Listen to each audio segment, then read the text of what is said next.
welcome, Atum.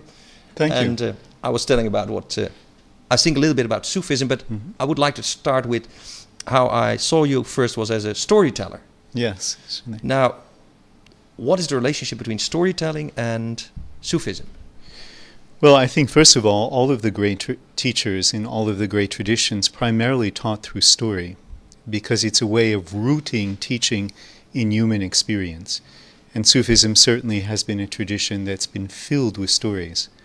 And what I find is often when people come to a program, they'll write the teachings down in a notebook, but what they remember, what they carry with them is the stories. So if I see people a couple of years later, they'll often ask me about the story, or they've lived with the story. And as a Jewish teacher, Reb Shlomo Carlebach said some time ago that really the value of a story, whether it's something you find in the Bible or whether you find in another great book of a various tradition, is the discovery that it's your story. And so that's when it really speaks to people, when it's their story. Mm-hmm. And it feels that stories reach a deeper level in ourselves. We have these teachings with interesting words and concepts, and we write them down and schematics. But a story, it is as if it reaches your childlike nature. Well, one of the reasons I like to tell stories is when I look at people's faces as I tell the stories, you really see what we call the soul. I mean, there's a way in which people lose their self-consciousness when they listen to the story, the way a child does. And there's a kind of wholeness that takes place, an integration of the body's present, and the heart is present, and the mind is present, but in a very open, integrated way. And I think story goes right in. Where often what we do, especially in a Western culture, is we collect a lot of information. I mean, my experience is so many people have a tremendous knowledge of psychology or spirituality, but the actual opportunity to integrate it is an entirely different situation. And what we hear in a story is we hear the human condition.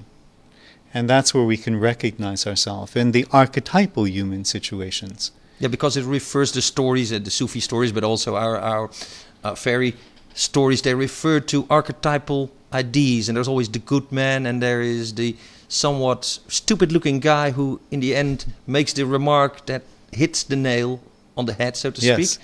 I recognize in Sufi stories these deeper patterns, and they are universal patterns. There's black and white, and then in the black you find a little white dot that turns out that. Yeah. When you tell stories, do you see the patterns or do you see the images of what you're telling? When I'm telling the story, what I try to do is to simply be open and be present. I know the story, but each time I tell it, it comes out in a different way. The essential pieces are there, but often it weaves in a different way, or another piece may be accented, or another part of it will emerge told in a different way. And I think that often has to do with what's happening for the people in the audience. So you're interactively. Now there is another storytelling tradition. In the old days, the great books of the church, for instance, and the oral traditions of many people were not so free. A person had to recite the Quran or whatever in exact the right way.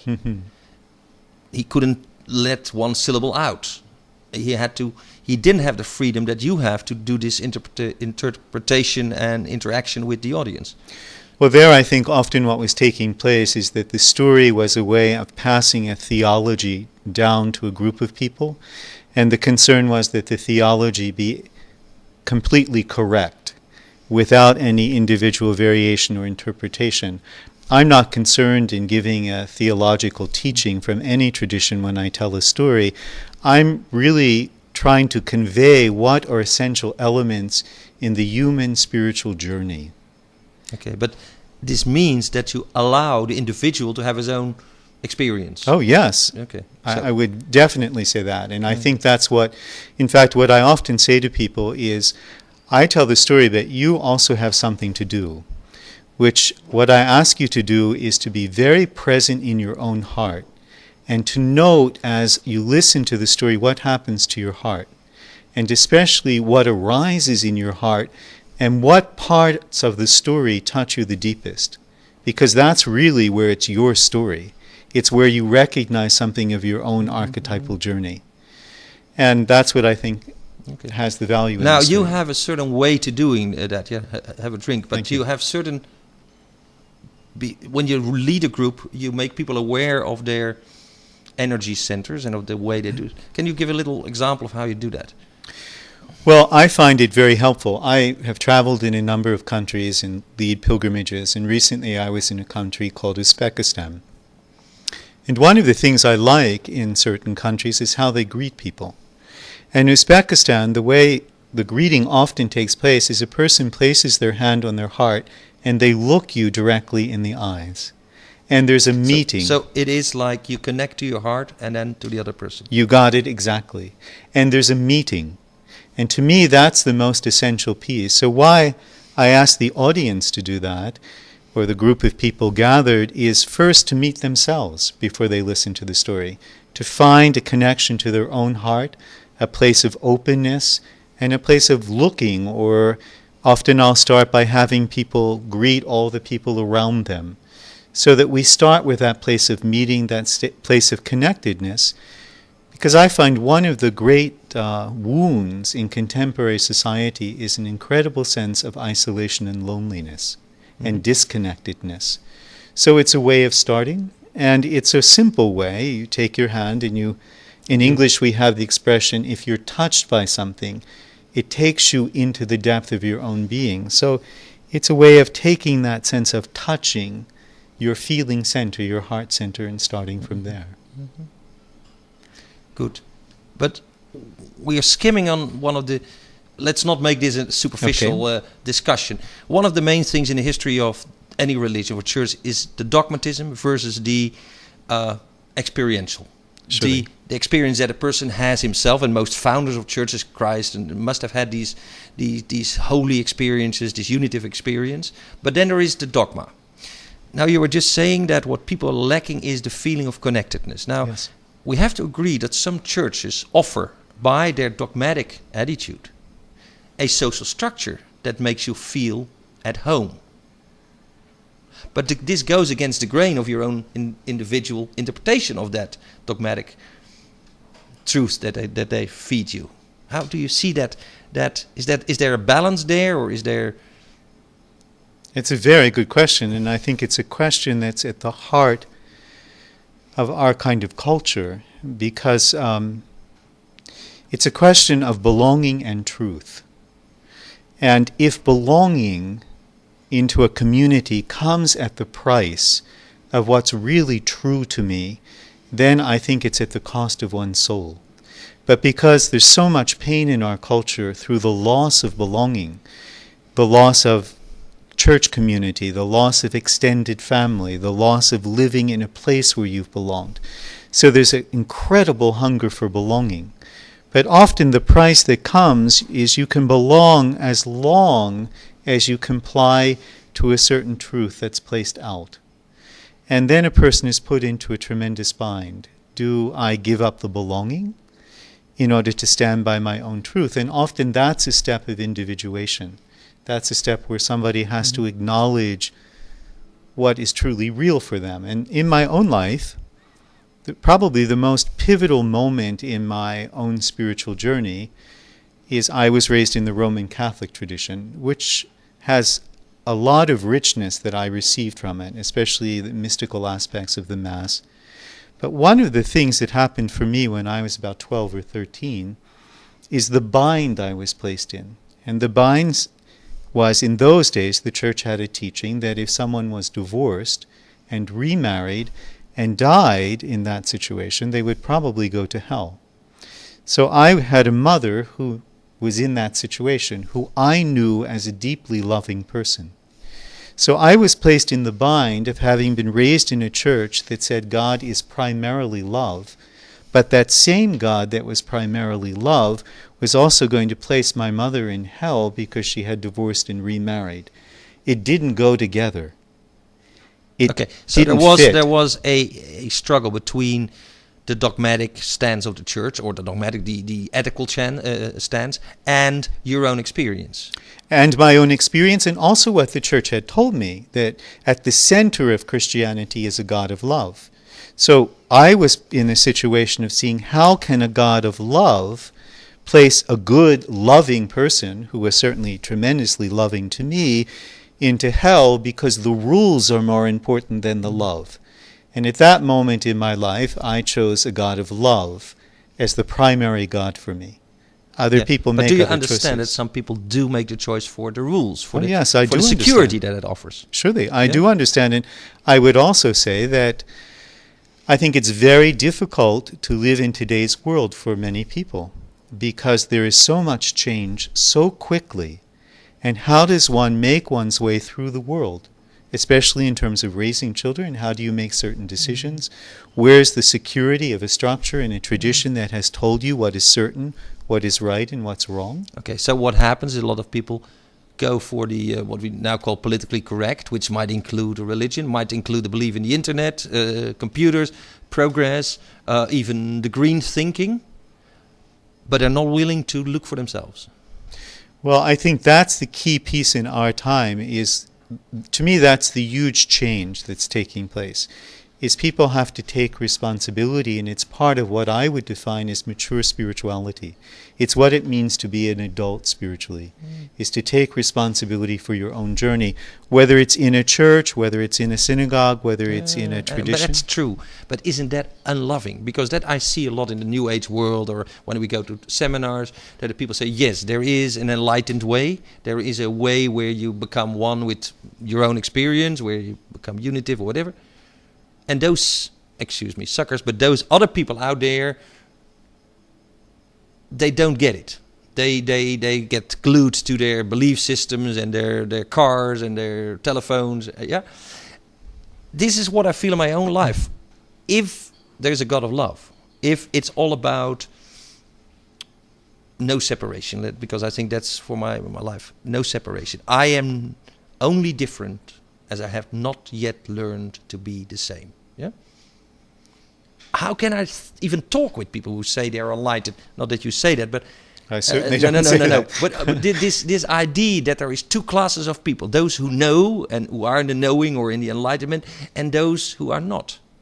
I think that is the great temptation in spirituality, particularly in our time, which is the temptation of specialness. Yes. That somehow I'm special because I'm in this tradition, I'm special because I have this teacher, I'm special because I'm part of an elite group, I'm special because I do spiritual practices. That specialness is a kind of narcissism that I think is against the very root of what traditions are really about. I mean, it's supposed to be based upon a compassion, a love, which is not judging the other person as being less than myself, and I'm in a special situation. So that's something to watch out for. I think it's incredibly something to watch out for. Was this Rumi or Kabir? I think it was Kabir who told this story about how he tried to be loving, and then he said, and I took all my clothes away, I threw my clothes away, and I found myself walking around naked, very prideful. Yes. Surely. He went from stage to stage and always found himself to be different from the rest. So that even in his extreme nakedness, he kind of posed as being more naked. And that I feel in the world is a true problem. We always tend to be, as you say, more special. Well, I think spiritual pride stinks worse than other kinds of pride, to be very honest about it. And it's a difficult thing because there is that sense of people can easily get into it. There's a sense of just being special and they don't know. There was one time I gave an exercise actually with a group in Holland. And one of the things I just suggested is that they go out during the lunch break. It was a beautiful day. And just try to be present with the beauty of the world around them. And one person came back and she was laughing to the point where it was difficult for her to talk, and she said, there I was walking down the street thinking to myself, well, aren't I special because I'm doing this exercise on presence that Atum suggested. And she said, she came to the end of the street, and there was a huge man lying in a boat, beet red because he was tremendously overburnt with the sun, and he just looked at her and started to laugh. And she realized, what am I doing thinking that I'm somehow special? Because the great difficulty of specialness is it separates you out. Yes. You it no longer separates belong. you out. Yes. It's no longer your brother there. That's why people are complaining about beggars in these days. In Amsterdam we have them. We have them every major city in the world now. But the Eastern way of meeting a beggar is to thank him for reminding you who you are. It's like his gift to you that he reminds you. Well, I find in America, in a course that I taught in a graduate school there for psychotherapists, is every person at some point admitted that they had a fear of becoming a homeless person, becoming a beggar on the street. And many of these people in the class were quite wealthy with good careers. It's not something that was a rational fear. Wasn't it Gurdjieff who said that part of his training was to be a beggar for a while? He would send you out in the streets to become a beggar. And isn't part of the Theravada Buddhist tradition that you actually become a beggar in the sense that if you become a priest, you have to go out in the streets and not touch money? Well, and there is also something that, Buddha had a beggar's bowl and St. Francis had a beggar's bowl. There's something about it as a spiritual practice, I think, whether one is a homeless person or not, which is the recognition that we live each moment based upon what the world gives us. Whatever condition we're in, whether we're wealthy or not wealthy, the reality is that in the next moment we live from what the world provides. We all have a beggar's bowl. Some people are more aware than others, but it's from what the world provides. It's interesting. You were touching Francis. Let's talk a little bit about the Sufi tradition. Now, for me, the Sufi tradition is about being about God or with God or seeking God in the world. St. Francis had the same kind of attitude. He was a young kid, rich, and then one day decided he wanted to live God's life. Yeah. The only thing I really remember is him talking to the birds. What a Buddhist would say, yes, but those are sentient beings. But the church probably says they have no soul. But he talked to the birds. I like that.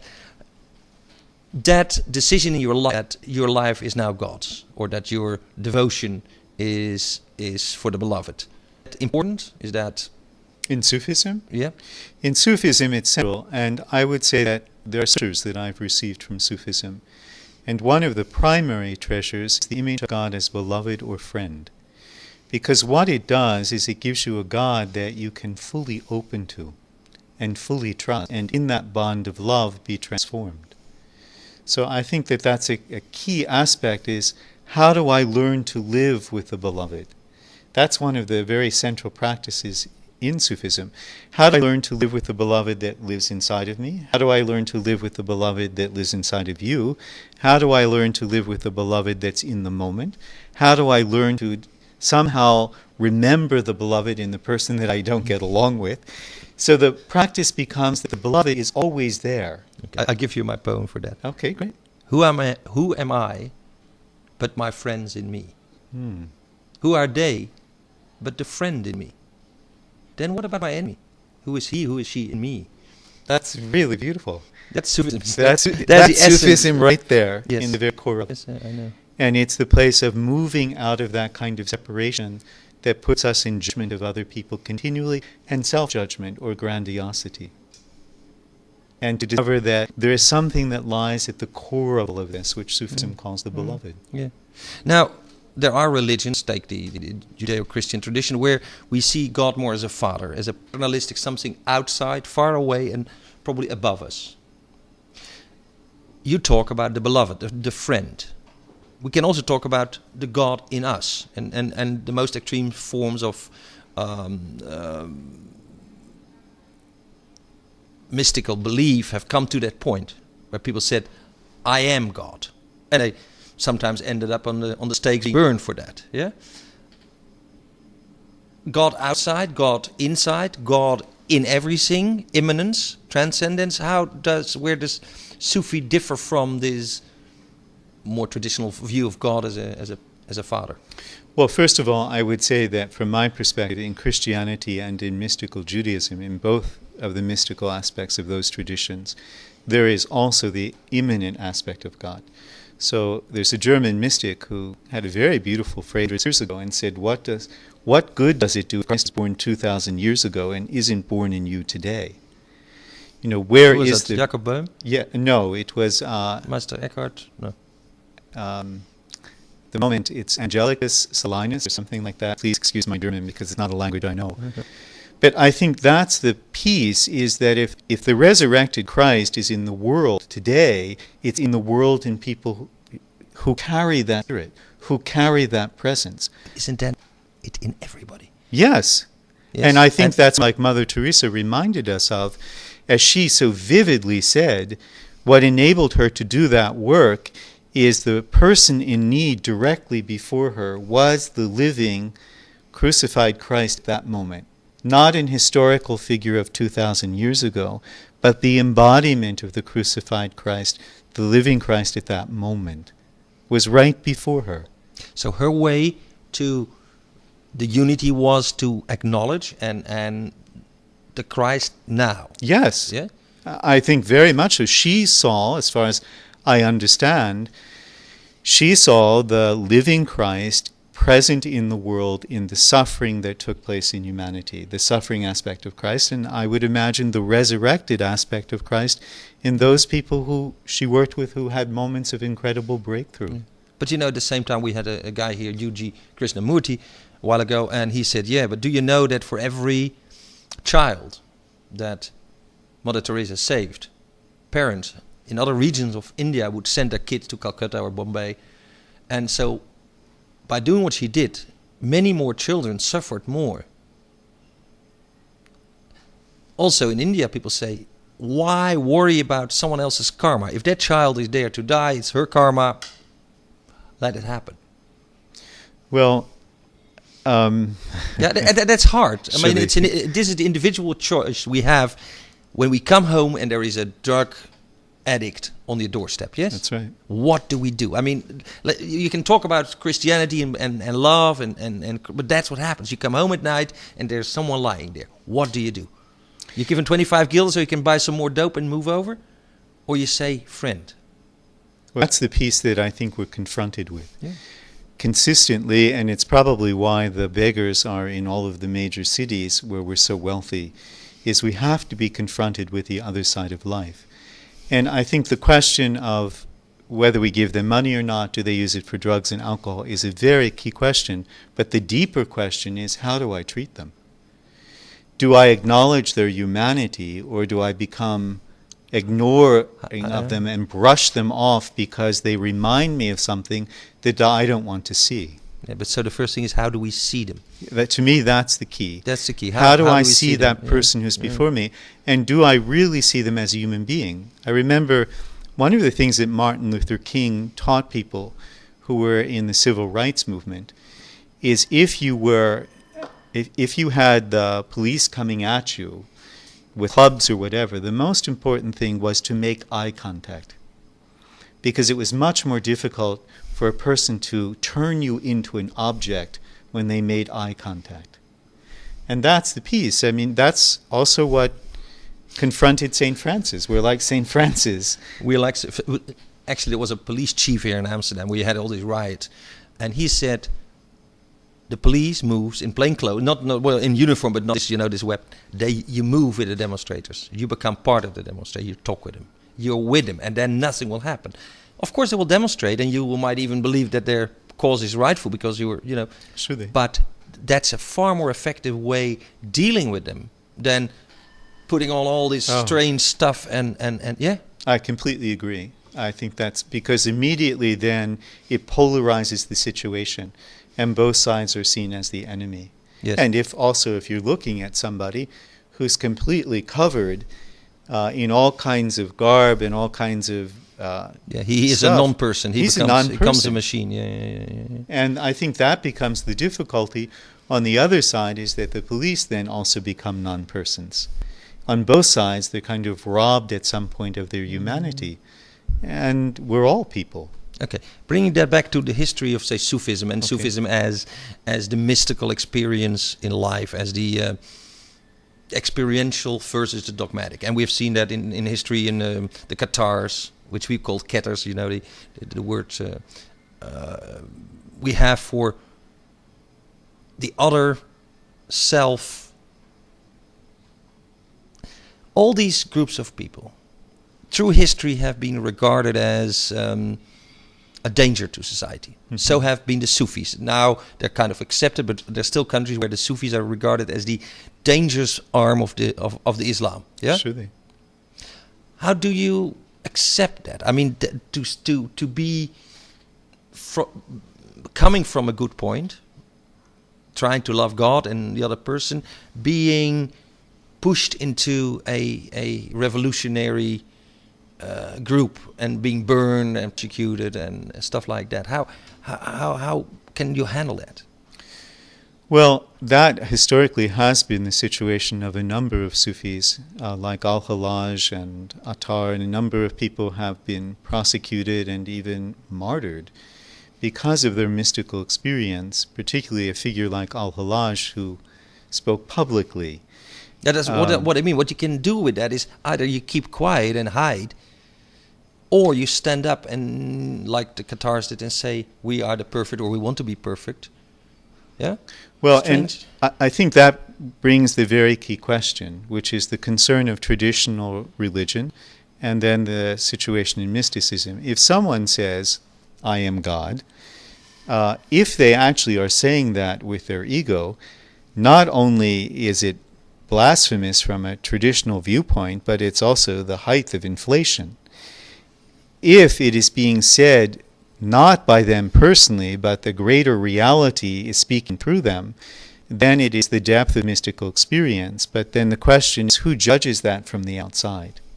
And that's where the problems have occurred. But do we have to take the church, what came up with the Inquisition against the Qatars? And the interesting person in the history is Dominic Guzman, who started the Dominicans. He said the only way to fight the Qatars, which were the perfect people, they were dressed in black and they were very holy people, is to be more holy than them. That's how he started his movement. Mm-hmm. Then the Pope used his brothers and the whole Dominican order to fight them in another way, because they became part of the Inquisition. Do we really have to condemn those who go after the minority group, who go after the mysticism? Because their concern is for the whole of the church, or the whole of the faithful. Well, Abraham Maslow wrote a brilliant book that is very small, called Religion, Values, and Peak Experiences. Yeah. And one of the things that he says, which is at the center of the book that I found very valuable, is all of the great religious traditions have arisen out of a deep mystical experience by the founder. Mm-hmm. And then that mystical experience, the founder attempt to convey to other people. And out of that, they were so deeply changed, they sought to convey it to other people. But at some point, as that attempt to pass it on grew, there then became a movement from a mystical experience passed on to an organization, an organized body. And at a certain point, what happens is that the people in charge of the organized body don't necessarily have the mystical experience of the founder, and in fact view other people who participate in that mystical experience of the founder as a threat. You with me? I know, but what I've trying to see is that, say, the church, in the history, but even now, seeing its wider responsibility for those people who don't have the mystical experience or don't have connected to the mystical experience, has to say, yes, you have to behave like this, again, where we started, because it gives social structure that you need. Again, if I gave you the assignment to find a easy psychotherapeutical way that can be administered by relatively untrained people to the largest amount of people, yes? Yes. You might come up with the same solution as the church did with the sacraments, yes? Confession, yeah? Mm-hmm. Which was a fairly simple administered psychotherapeutic tool. Yes, I think it had great value. And it worked, and it had great value, yes? So what a brilliant idea. And it's sacramental. Yes, and at the same time, it's not a mystical experience. It has nothing to do with your own experience. It is kind of mechanized religion, yeah? Well, but I would differ with you. I really think that people can have mystical experiences within the sacraments. I think that that's the potentiality within the Mass. That's the potentiality within the sacraments. Many people are not taught how that's a possibility. But I think that's what the essence of sacramental life is, that it opens the doorway to the divine, the experience of the divine, and to me that's the essence of mysticism. So I think that potential is there. Okay, if we don't say to the divine, could you say it opens the doorway to our deeper layers?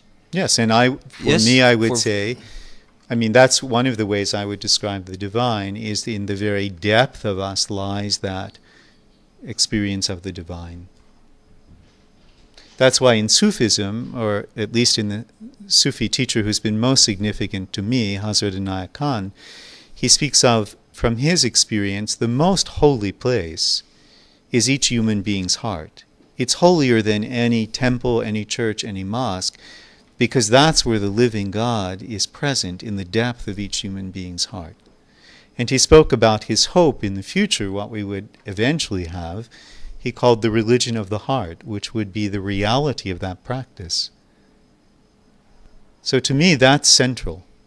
That's the most important piece, is that in each human being I potentially... But that is so intangible. That is, yes, it's the heart and it's love, but define that, you know. In practical life, there is the problem of living that. And I sometimes feel... You got it. What is the difference between... I mean, we're obsessed with information and knowledge and all that kind of stuff. Wisdom is what matters, yes? Now, the internet doesn't give wisdom. Because what's the difference between knowledge and wisdom is, you know... Wisdom is knowledge with love. Someone said that sometime, yeah? Mm-hmm. It's that little added connectedness. Yes. Which makes all the difference. So if we can get the knowledge that we have so abundantly in books and internet, and yes, connected. And that's where I feel we are kind of failing in this time and age. Well, traditionally, wisdom was a feminine quality. And the reason why it was feminine is because it came through the heart. It's not only knowledge that's conceptualized within the mind, it is knowledge that has passed through the heart. It has passed through a living experience. It has passed through a human context. That's what makes wisdom different than conceptual knowledge. Mm-hmm. And in Sufism, that became extremely important because the divine intelligence was something that was accessible based upon the heart being in a certain condition. So to me, the heart becomes, I mean, that's one of the things I've appreciated from Sufism, from Rumi, etc. The heart becomes a central way of experiencing that connectedness. And that's why the whole exploration of the heart as a kind of inner universe is one of the central pieces. And then how do we learn to meet in the heart is another whole piece. I think our culture would be entirely different if we knew how to meet in the heart. And obviously in Uzbekistan, they remember that. They do, and when you go there, for the people who still practice that, it feels like your heart is washed because somebody actually looks at you. Years ago, I met a woman in America who's quite well known in certain circles named Helen Luke. And she wrote for a magazine called Parabola, which is a Jungian magazine, and was a kind of Christian contemplative also. And I met Helen, and one of the questions I wanted to ask her was the definition of spiritual guidance, because she was considered an expert. And it was an amazing meeting, and at the end of the meeting... Helen Luke, L-U-K-E. I think I interviewed her. She was living in... Okay, sometime. Okay. And so at the end I said to her, well, since you're someone I really respect in spiritual guidance from your writing, what is the essence of spiritual guidance? And she stopped for a moment and she looked at me and she said, meeting, just as we have now. It's a way of meeting that I think is the most important piece. That's the piece I think we have to learn. Yeah, sharing and being. Yeah, and the very word you wrote down, connectedness. How do we move from a place of isolation, a place of separateness, a place of judgment, a place of inadequacy, a place of self-consciousness? How do we move through that and meet the other? Okay. That Good. To me is the key. However you want to name that to me is the most important piece at this moment in our culture. Okay. Let me finish this then by saying that in this city, we have angels of connectedness. They're called beggars by some. Yes, okay. But that's what they are. Yes. And often, if you're, not always, because I also want to honor that often people who live on the street are, some people, at least in America, are actually quite psychologically disturbed, because what we've done in America is we've taken a lot of people, which we initially thought was a good idea, out of institutions and put them on the street. So a lot of people are really suffering from very severe psychological illness in the streets of America. And it's difficult to relate to them. It's not simply the contact with a poor person. There's someone who's psychologically in a very difficult place, and often an individual doesn't know how to relate to that. And that becomes another whole place of difficulty. Well, we've work to do that. Okay, we sure do. A lifetime. Work. We spoke with Atum O'Kane. You can find his email there, as a telephone number. Thank you for being here. Thank you, it's Talk my about joy. Sufism, and again, My joy. if people want to know more about Sufism, go buy books, go see on the internet. What we try to do is to place it in a wider context of today, living, love, and the beloved. I deeply appreciate it. Thank you. Thank you. Great, I enjoyed that immensely. Yeah, I did too. Wrapping up.